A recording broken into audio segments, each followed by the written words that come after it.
Vous êtes forts. Shalom bien-aimés dans le Seigneur. Notre méditation du jour s'intitule « Vous êtes forts ». Nous tirons notre texte dans 1 Jean chapitre 2, le verset 14, qui nous dit ceci.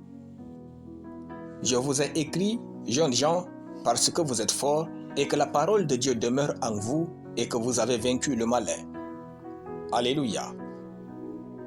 Notre verset ne dit pas « Je vous ai écrit, jeunes gens, pour que vous deveniez forts » ou encore « Je vous ai écrit, jeunes gens, pour que vous obéissez et vous serez forts ». Non, 1000 fois non. La Bible dit clairement « Je vous ai écrit, jeunes gens, parce que vous êtes forts ». C'est-à-dire, nous sommes déjà forts. Vous êtes forts et c'est un fait. Ce n'est ni un sujet de prière, ni une promesse de Dieu. C'est un fait, le résultat de notre conversion en Christ le jour même où nous sommes devenus chrétiens. L'apôtre Paul le sachant disait « Nous sommes plus que vainqueurs par celui qui nous a aimés ». Romains chapitre 5, le verset 37.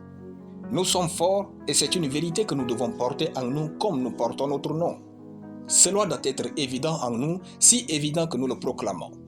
Nous sommes forts parce que Dieu est avec nous tous les jours. Soyez fiers d'être chrétiens et vivez votre foi avec audace et dignité. Dites « Je suis fort en Christ ». L'apôtre Jean a fait mention de deux choses dans notre verset.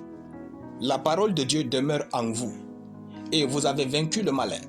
Ces choses sont fondamentales pour nous maintenir forts en Christ et non pour nous faire devenir forts. En effet, la parole de Dieu vient demeurer en nous premièrement par mémorisation, ensuite par compréhension, puis par la proclamation et enfin par la pratique. En agissant ainsi, la parole de Dieu trouve place en nous. Il est aussi dit « Vous avez vaincu le malin ».